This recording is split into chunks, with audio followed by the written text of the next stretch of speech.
I think we could get started, and welcome to this session, which is on tribal consultation with the focus on California's Assembly Bill 52. My name is Sally Manning. I'm the Environmental Director for the Big Pine Paiute Tribe of the Owens Valley. And my co-presenters this morning are Stewart. She's a tribal member who is elected and serves on our Tribal Environmental Advisory Board. I believe she's going to be joining us in a few minutes. And I also have already here Jacklyn Bryan, known as Jackie. She's a Big Pine tribal member. She used to work with me here in the Tribal Environmental Department, but she left us to pursue higher education, and she now holds a law degree in environmental law.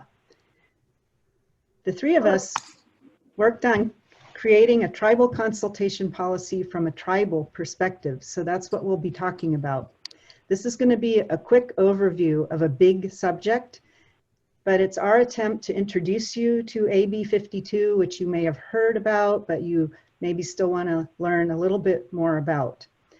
Then I hope to maybe get you interested in leveraging this law to achieve some environmental and cultural protections that tribes are entitled to.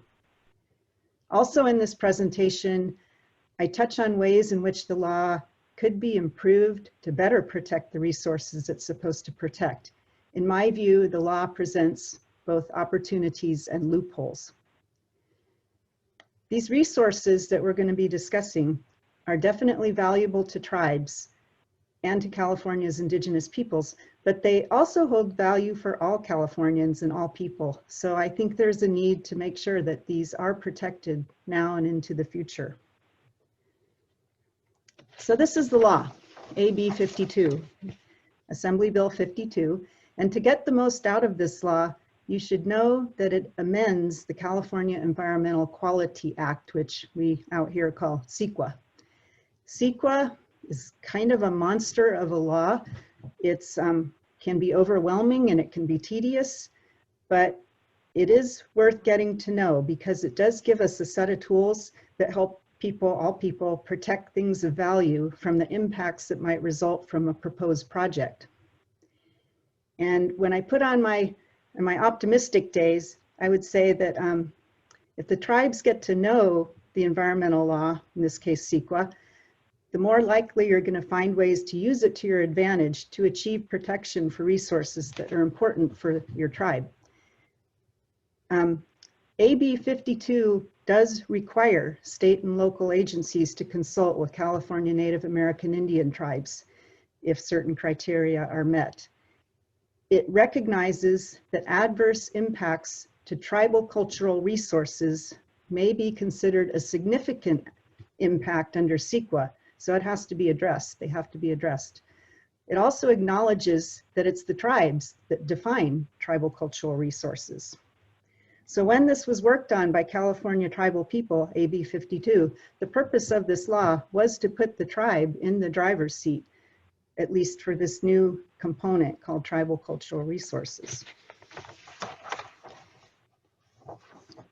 With the new law, people saw it coming. Many state agencies in particular, not so much the local agencies, they started drafting and distributing and adopting their own tribal consultation policies. And here is a short list of some of the agencies in California that have such policies. They're available. You may want to download them and take a look. Their purpose is to inform the agency personnel, as well as everyone, how the agency plans to approach AB 52 consultation. And while it's appreciated that the agencies take consultation seriously, it's also realized that the agency is only half of the consultation equation. So a question this raises is, if the tribe has no policy or protocol of its own, does the agency's policy take precedent? Does it set the rules for consultation? Using the driving analogy, does this, if the agency has a policy, does that give them the wheel? Well, that was my question. And if this new law is supposed to give tribes the opportunity to play an influential role in the agency's CEQA review of a project, then the tribe should take this opportunity to step up and figure out, what it's going to do and how it's going to do it. The tribe might need to write its own guidebook on how to consult. Why? Well, because laying out a plan might help better guide the tribe through the AB 52 process. It can inform tribal leaders and tribal staff now and into the future, how to go about this consultation. It probably should be shared with the agencies, because then it tells the agencies, where the tribe is coming from. And it can also recommend protocols that both the tribe and the agency should follow.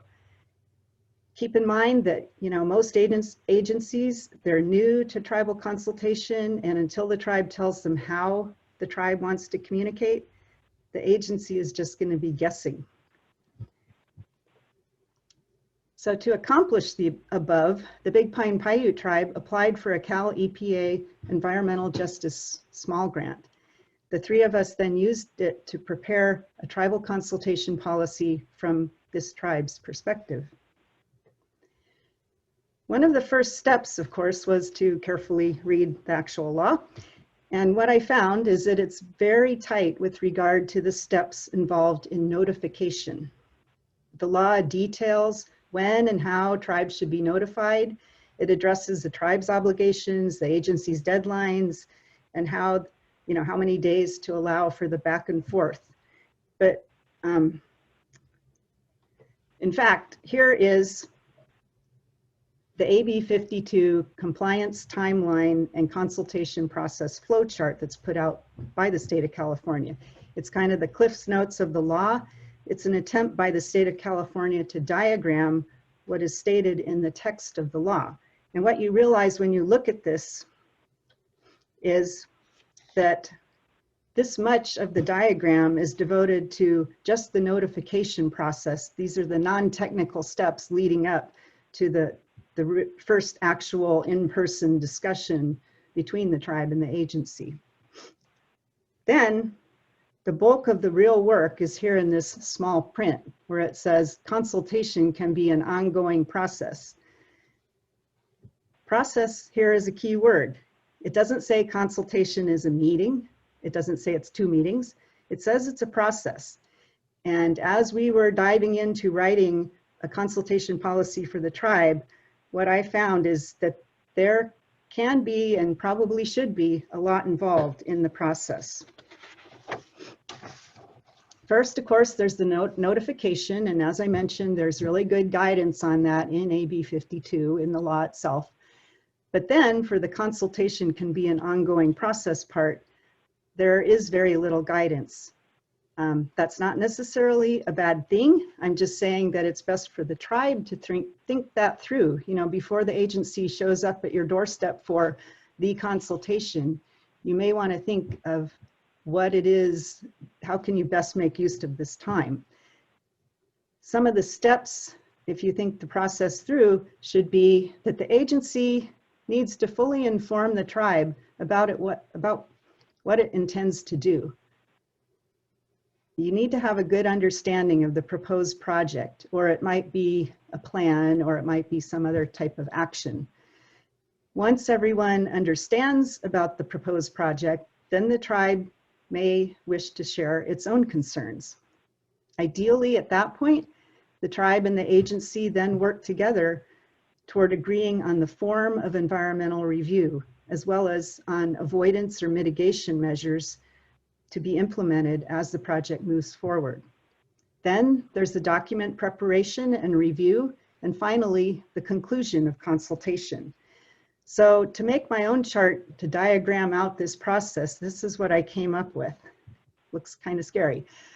But it became obvious that many of the steps in the process should be regarded as iterative, and that's why I'm showing them with these circles in the diagram. For example, after the notification, the agency should come and inform the tribe what's this project about. And the tribe might ask, well, can we get a better map? Or will you take us out there to show us exactly what you're talking about? Or we might ask, did you notify the tribe, on the other side of the boundary of the project? All these things are important to know before the tribe is comfortable with perhaps making its own concerns known about the project. And I want to say that at this point, especially in this early phase, and actually throughout the whole consultation phase, it is important for your tribal leaders to be involved and for agency decision makers to be involved. You know, if the agency staff just shows up and says, we have marching orders to do this project and take it or leave it, the tribe, that's not fair to the tribe. The tribe should be able to talk to the people who make the decisions about the project, because most, in fact, all CEQA projects, they are discretionary, and the decision makers can decide to modify them or not do them at all. That is the decision maker's option. So the tribal leaders do want to be talking to the agency decision makers. But, you know, the tribe might raise some concerns about impacts to resources, which might send the project back to the drawing board as far as the agency is concerned. But once you clear those steps, at that point, then that's where the tribe and the agency need to agree on the type of environmental review. And I'll talk more about that in a second. Most likely, if you're going through this process, there's going to need to be some agreement or some form of mitigation for the impacts of the project. So AB 52 and CEQA are very clear that mitigation should be adequate, not only for the impact, but also acceptable to the tribe. So ideally now you have this agreement, the agency then releases its environmental plan or review document for public review. The tribe needs to carefully take a look at this, make sure that it includes the mitigations and the agreed upon measures, that it doesn't include things that the tribe considers confidential. And if that's okay, the tribe at that point may say that consultation is concluded. Even at that point, the agency staff will take the document to the decision makers, and it can go either way. So it's not totally over. The decision makers might decide to adopt it as is, in which case maybe you're good, but it could be that they'll vary the plan, or that someone else will challenge the plan, and that could start the process all over again. So lots of things that can happen here. So now for some opportunities and loopholes with AB 52. The fact that the agency has initiated AB 52 consultation tells you that they are concerned that there could be potential impacts to resources. Usually though, the agency will already have made up its mind about the level of environmental review that it wants to do before it even approaches the tribe. But they really shouldn't set that in stone until after they hear from the tribe. There are, within CEQA, 3 levels of environmental review. The biggest and usually most expensive is to prepare an environmental impact report, an EIR. And this is done for a proposed project that is very likely to have a significant effect on the environment. Or the agency could prepare a negative declaration if the agency determines that the project will not have a significant effect on the environment.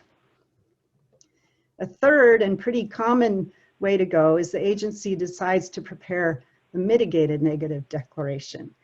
This is a sort of a mama bear compromise, if you will, between the EIR and the negative declaration.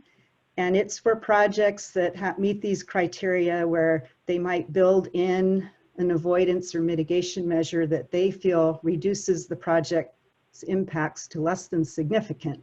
So this is where CEQA gets to be really fun, huh? But this is often where an agency likes to go because it's not as expensive as an EIR, but it still kind of addresses other people's concerns. So it can get pretty fuzzy. All 3 of these are subject to AB 52 consultation. What's not so good for tribes is when the agency files a notice of exemption. They can do this if they determine that the project is exempt from CEQA. The law allows them to file a CEQA notice of exemption without consulting with the tribe or with anyone. So in my view, this is a problem. The notice of exemption gets filed. It gets filed with the county clerk. The tribe may not even really hear about this project. And the only thing you can do at that point is if you see the notice and you disagree and you think there will be impacts to resources, you could legally challenge the exemption. But that often takes resources that some of us in tribes just don't have access to. But one of the opportunities, if you are an AB 52 consultation, is you have the opportunity to raise a fair argument. This means that the lead agency is obligated then to usually do an environmental impact report. The fair argument is that you provide substantial evidence that the project may have a significant effect on the environment. And because of AB 52 being passed, the definition of environment now includes tribal cultural resources.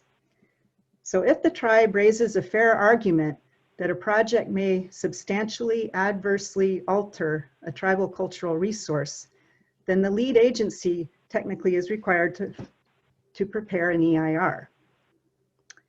This is why the tribal consultation needs to occur before the agency determines the level of CEQA.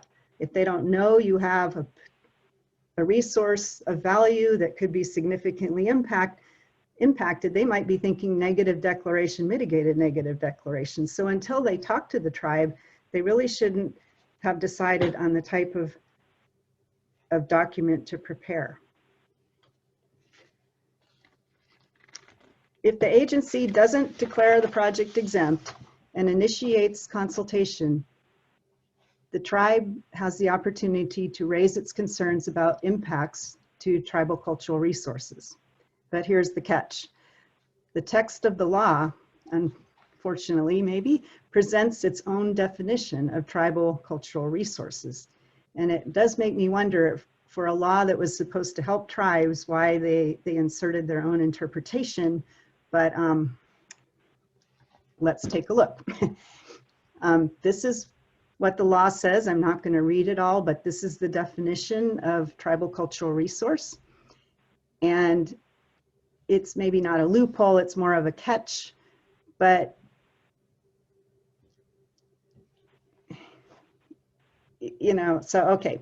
So they have to come to you to learn about what the tribe's cultural resources are, and yet they all already make a definition of it.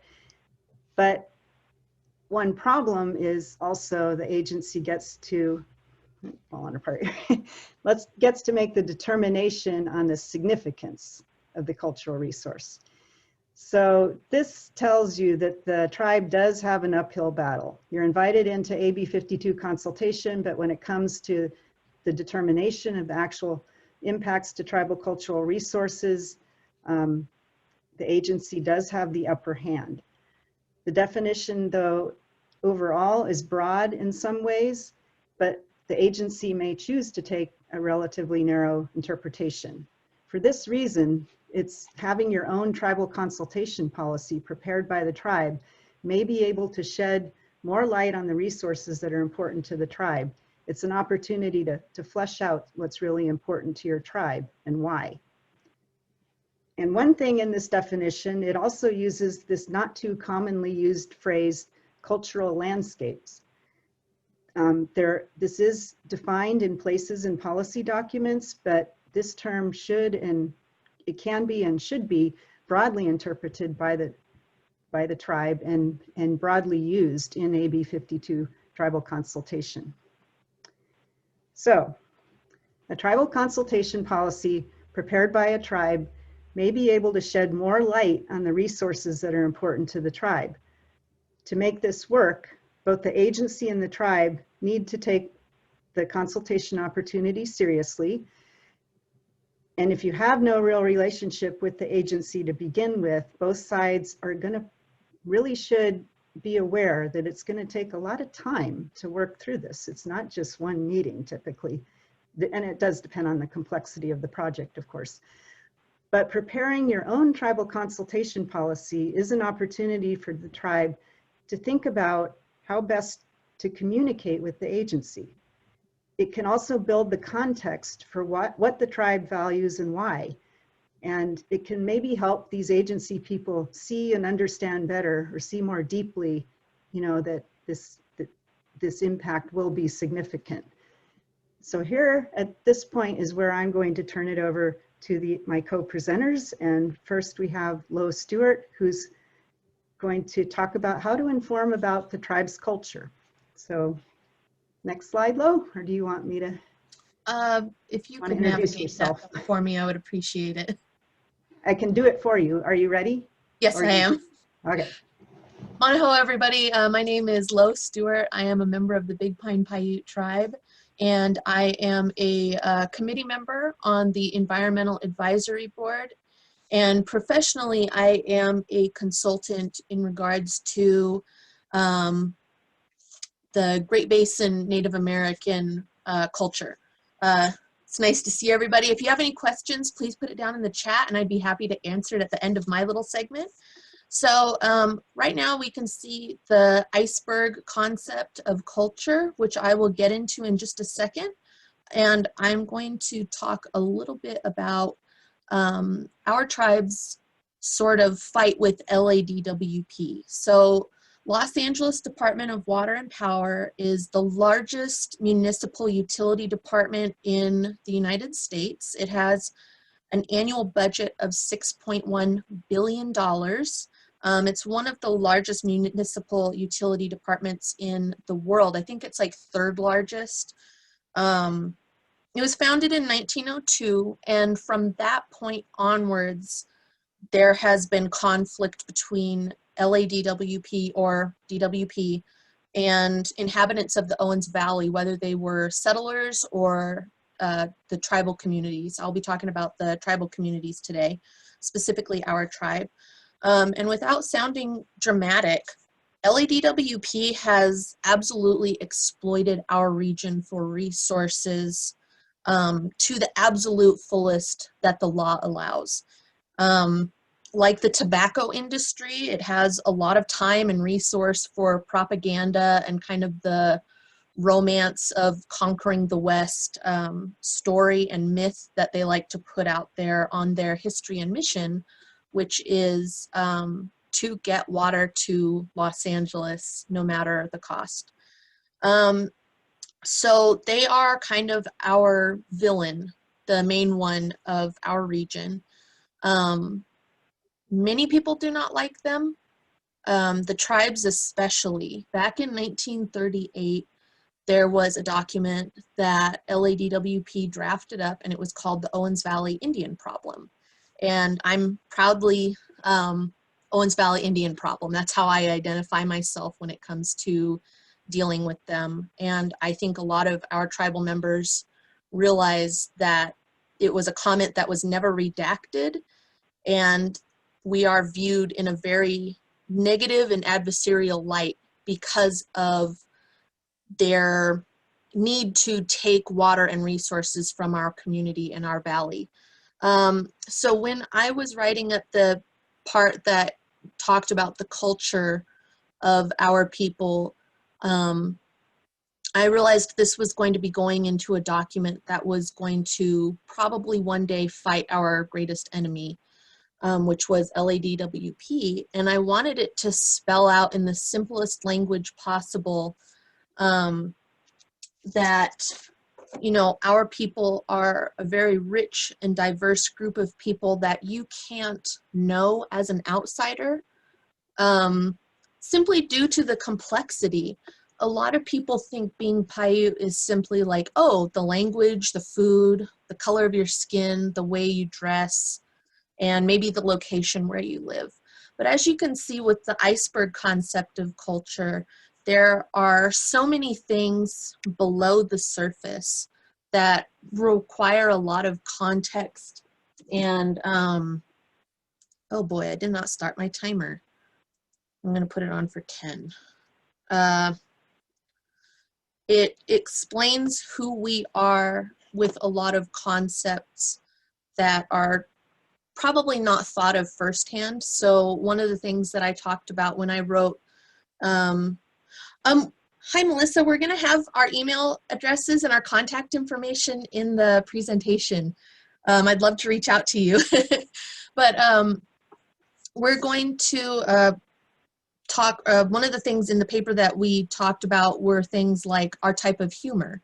I think that Paiutes have a very distinct form of humor that as a Paiute person is really special, but it also highlights the context of our storytelling and the way we communicate with others, that we're pretty lighthearted about a lot of things, that we like to roast people, but we also are very loving and supportive. I see Jackie laughing because as a Paiute person, she gets that. And you know, that's not unique to us specifically, but it is something that if you were to take the humor out of a Paiute person, there's that gap that's missing. Other things such as what are kind of ways that you speak. I know that a lot of Diné Navajo people, eye contact is not necessarily considered appropriate depending on who you're talking to as a sign of respect. But, you know, like Paiutes, if you're not making full eye contact with another person, you're gonna start, you know, saying, what's going on with you? Why won't you look me in the eye? Patterns of handling emotion, courtship practice. This is obviously not a full list of what's on the paper, but it gives a lot of good starting points for when a tribal person or a non-tribal person who's trying to learn about a culture can reference. So the other thing about writing the document for my section of the document, which was culture, I kept everything at a very easy to read, like simplified English, because there are many people in our community who have lower reading levels and lower reading abilities due to learning disabilities. And I wanted to make sure that if a tribal member ever had to pick up this document and read it, they would be able to understand it. Additionally, if this ever had to go before a judge or somebody who wanted to know who we were, they want the Cliff Note version. They want something that's super fast to read, super clear, and I'm talking a lot faster than I'm used to, sorry. I'm trying to make this time. I have a lot of passion for our culture, not just because I was raised very, very traditionally by my father and my grandmother, but because this was my specialty in school. I actually went to school for anthropology and archaeology because I felt that it was important as a Native person to have ownership on the descriptions of who we are. It's very frustrating.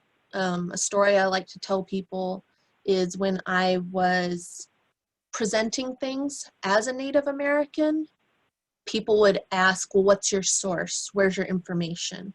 But if I repeated the same thing as an anthropologist, everyone just took it at face value. And I feel that tribes really do need to create the definition of who they are. I feel that it's highly inappropriate that the law allows someone other than the tribe to determine who the tribe is. That would be like me giving a description of NASCAR and saying, well, it's car races. Well, I'm sure that the people who like NASCAR and who are part of NASCAR would say, well, wait a second, we're so much more than that. You know, there's a whole culture behind why we race cars and the community that comes together. And it's not appropriate for an outsider to give the definition of who a group is.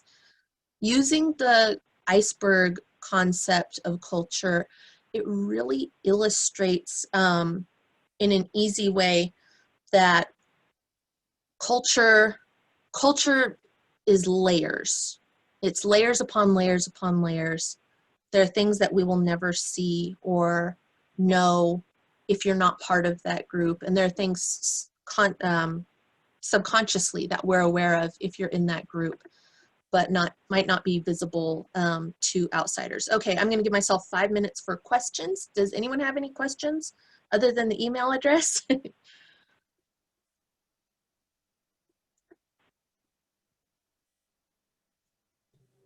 Probably people can use the chat box and we could move on to Jackie and then have general questions at the end while we show our email addresses. Sure.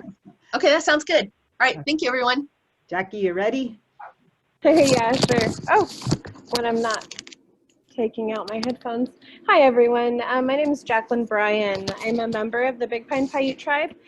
The capacity I worked on this particular project with was as a consultant with the tribe.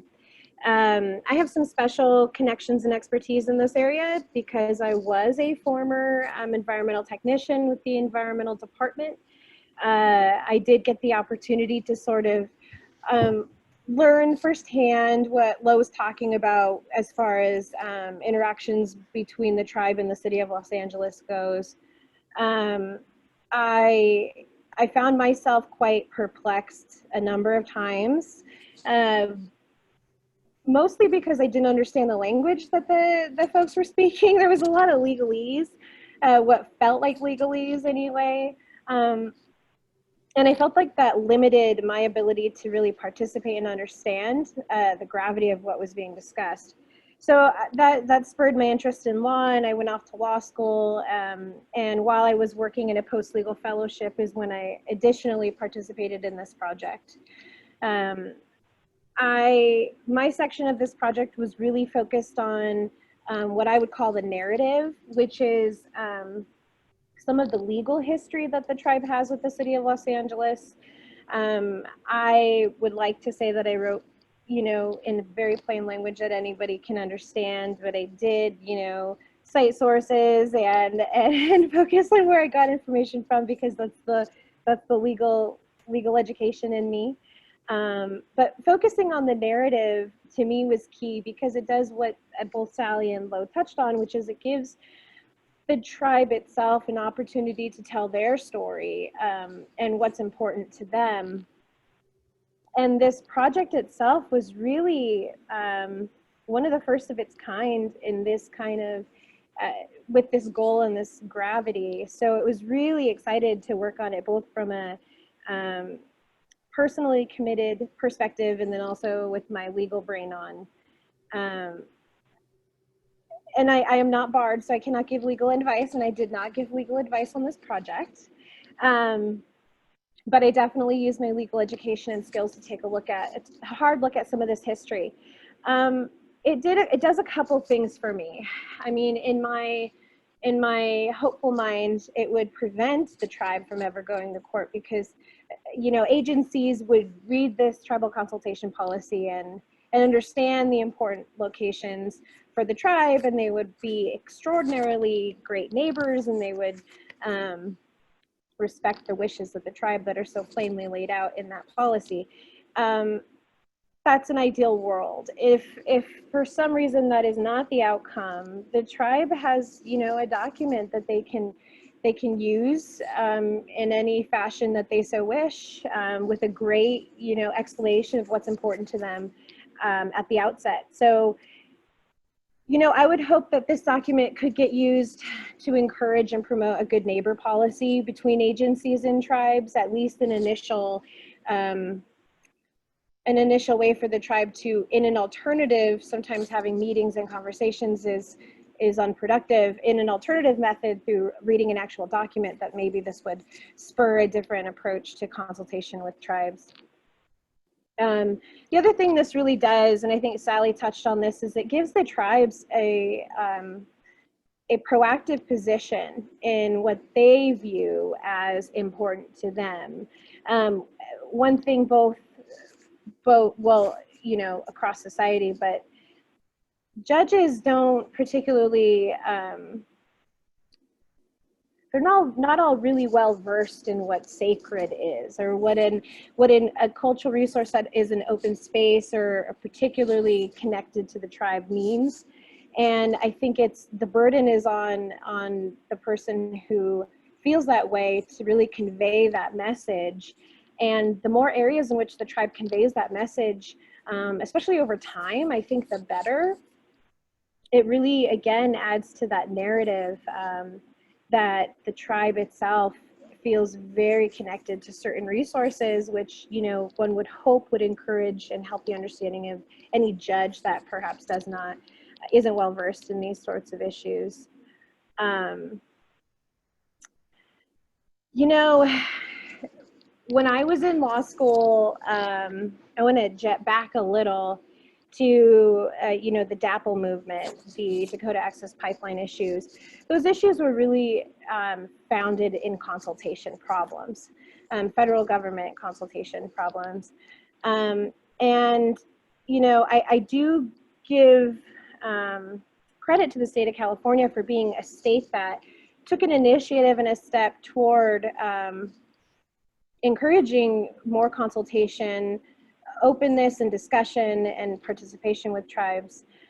But, you know, we can definitely as a state still look at Dapple and look at the consultation deficiencies that existed there, and the repercussions that live on from that. I mean, there are still legal challenges, you know, flash forward many years, there are still legal challenges that lawyers are facing. So when I see the kind of proactive work that goes into this consultation policy, I really think about hopefully what becomes less work at the back end through legal challenges, but also just makes the population that's impacted by some of these projects happy. I mean, when you're sharing resources and you're sharing environments, it really should be that agencies and tribes try and do their best to work together before being adversaries. With the history that the tribe has with the city of Los Angeles, it's not my place to speculate on whether that's possible or not, but based on a lot of the history that I've read and heard, you know, narrative-wise from my family as a child, you know, the kind of conflicts that exist permeate to the very creation of the tribes through various documents, like Lo touched on through the Indian problem. You know, the other thing about this document, and one of the things I see that is so important about this document, isn't even just that it explains and that the tribe takes position and creates a foundation for agency consultation policies. It's also what it provides to the tribe and the community itself. A lot of our tribal communities, I can talk about myself, I didn't know a lot about my tribal community as far as our history, our documented history, so to speak. And that's what comes up in lawsuits and in cases, is we're looking at documented history. And so it was really interesting for me to research and read about the documented history of our population in our area. And because it's so well compiled right now in this document, I just think that this document itself is beneficial to any community member who reads it. It really provides an excellent timeline for things that they probably heard of and know about, but didn't read it from a book. We created a document where they can actually read a compiled history and narrative that is explained in multiple ways. That includes even family members from some of these folks. So it's a great way to kind of have this interactive connection to our own tribal history in a modern day way. So that's my little tidbit, and I think we are ready to jump into questions, Sally. Thank you.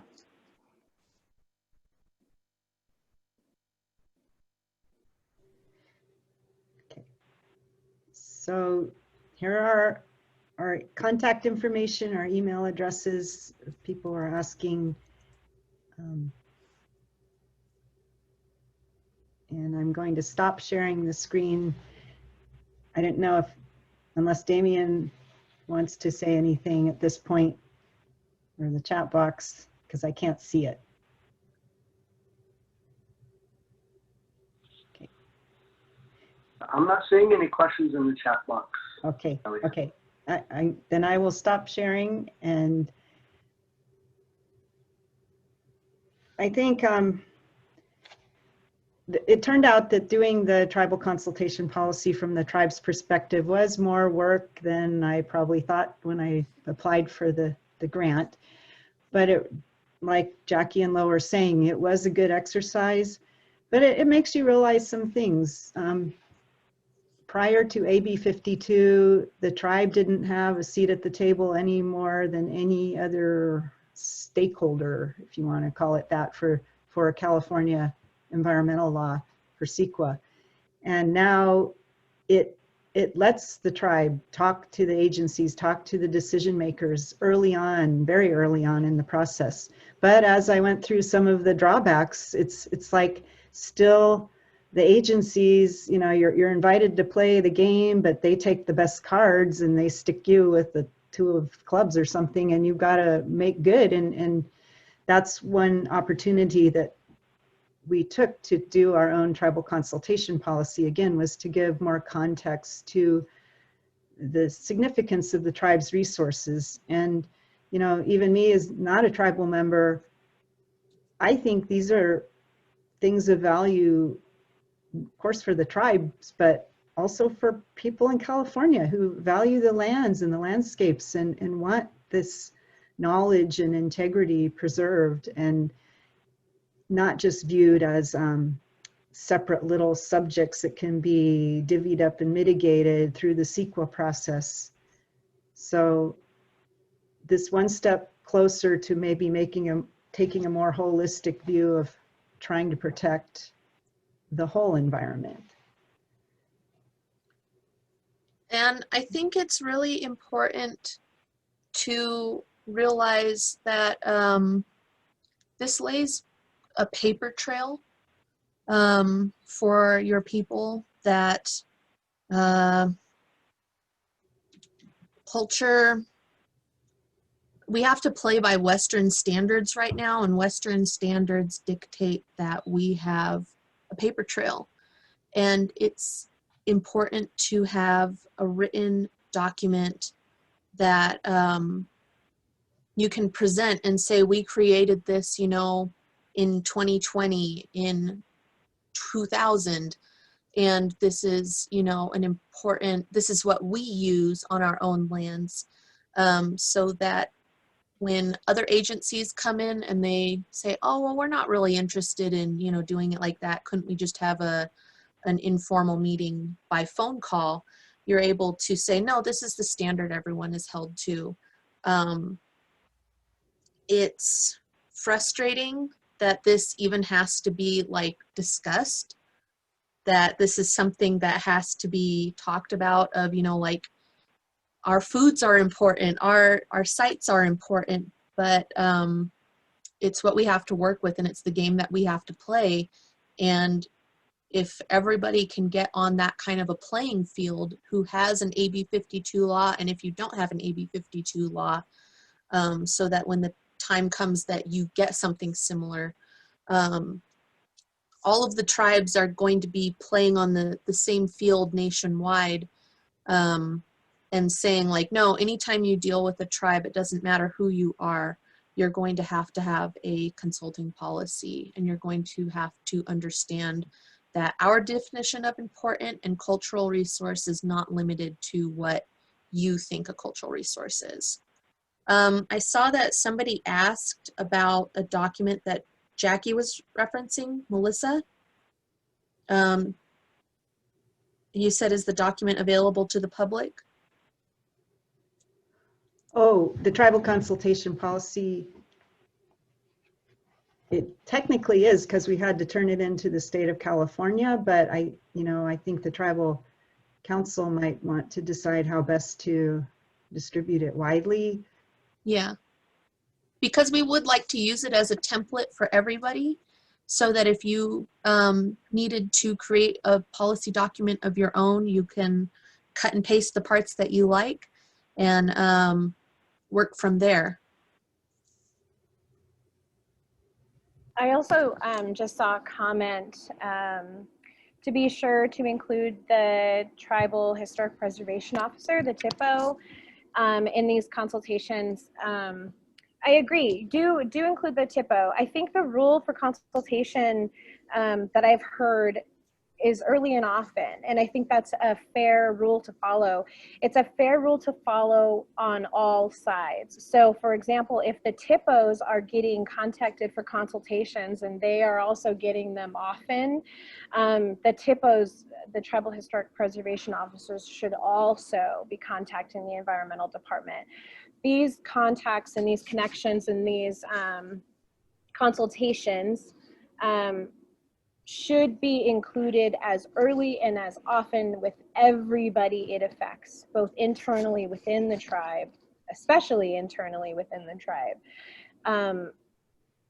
It has been interesting as a legally minded person to look at what consultation, air quotes, consultation occurs between agencies and Tippos, Tippos being only Tippos, Tippos not including council or in-house council or tribal councils, but just the Tippos. It would be my great desire as a legally minded person for all departments to consult each other, and if they could, consult legal counsel before taking positions on any consultation.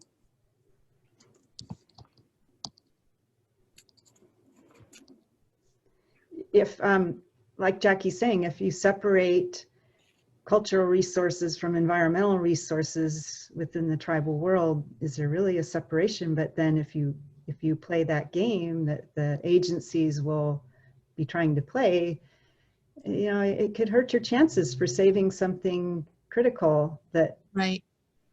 and so the communication within the tribe is important. It's a challenge. We all don't have enough people, enough time, enough resources, but maybe that's a good reason for having a guiding document that at least helps people remember where they're supposed to be and what they're supposed to be doing.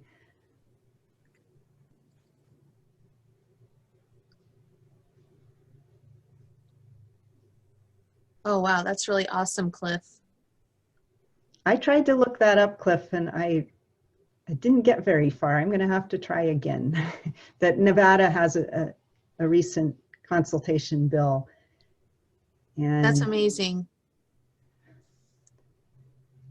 I think that this is going to be the way of the future. I think we're going to be seeing every other state getting something similar to this. And then I'm certain that at a later date, it'll be an even stronger law that benefits the tribe. I think one of the issues is the lawmakers who create these laws. They say, well, what do Indians complain about the most? Living sites and sacred sites. And they stop to forget that having a sacred site and having a living site are very important. But if you eliminate your grocery stores and your gas stations equivalents in a culture, you can't survive without that. And I think, especially right now with what's going on in California and the fires, if I were to present a fire victim with like, well, here's a house and here's a church, they're going to say, well, what about food? And I'm going to say, well, no, like we gave you the important stuff. Nobody would let that fly. And I think from a legal standpoint that could be challenged at some point down the road of, well, you know, you can't have living people without food. You can't have living people without resources to create the houses. It's just a matter of time, and this is only the first round of this kind of a law. We see this with farm bills. People who've never seen a farm or a living cow create laws regarding agriculture, and the farmers come back and say, this is not reasonable. So hopefully there will be enough Indian nations in our country who are going to look at it and say, we need more though. We need more protections on our end. We need more resources for a resource law. And if we can start raising the bar in our own tribal government systems of having policies like this in place, we can all demand and say, like, this doesn't even scratch the surface of what we need. So Adam had a great comment. oh, good. So Adam's sort of touching on an issue. Well, I guess it's all how you frame it, right? So if we're talking about the tribal perspective, we can frame it, frame some of the positives, right, and talk about some of those things. And we can also frame it from the perspective of an agency who would really like to have an end to consultation at some point. And I have heard discussion that some of these, creations of, various policies, legal policies, does create that, it creates that definition, that end, that possible termination for consultation. And that's true in some fashion. But, the goal again is to hopefully encourage and use these processes to place the burden on the agency and say, hey, this is what we want, we need, what we see. How do you feel about our perspective? There's always going to be a negative and a positive to any law, in my view. It's always going to be able to be interpreted or pushed in any particular direction, one way or the other. All the individual tribe can do is their best to rival that notion and their best to create definitions and policies that put their best foot forward. So, the registering sites, there's actually, I was in Wisconsin, and there was a case recently in Wisconsin that was fairly egregious toward this kind of notion of registering sacred sites and then arguing about it later. And so it does happen, it does happen that there's a register for sites and people just want to know kind of the negative side of that, navigate around it and take advantage. But this is the hard part about, law in 2020. You have to fight the battle within the confines of the law as much as and as well as you can, and just put your best foot forward. So even though sometimes there are negatives to some of these laws and rules, you really got to try to push forward through the, take the power you can. Do you have anything to add on that? So someone commented to me that it would be useful to make sure each tribe has sent an AB 52 letter to agencies so they get full coverage of AB 52. And thank you for saying our presentation was great. I really appreciate that. Yeah, I think being proactive on all fronts when it comes to reaching out to agencies to make it clear that this law is in place is useful. Did you have anything you wanted to add, Sally? I did kind of skip over that because that is very explicit in the law, the notification process, and before an agency is not obligated to send the tribe a consultation notice unless you've let them know that you are interested. I do know the Native American Heritage Commission has been doing a great job of saying, well, even if they didn't send you a letter, you probably should contact them because we do get a lot of mail.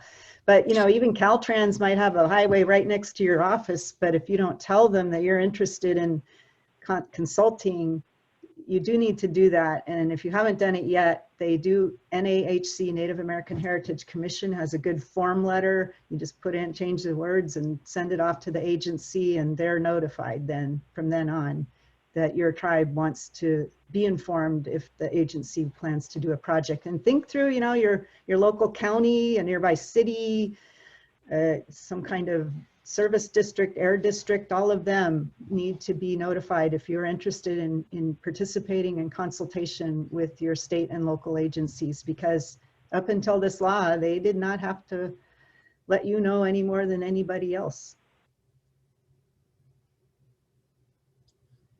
Yeah, so we're wrapping up towards the end of this. I wanted to say thank you so much for everyone who joined in. I really appreciate that.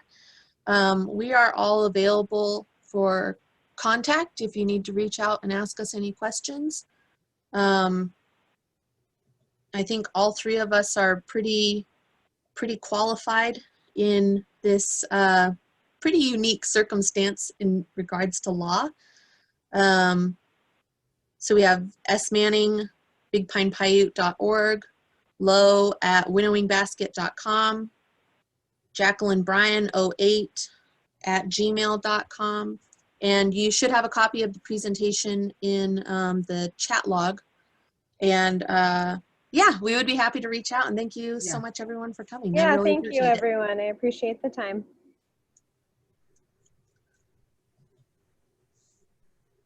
All right.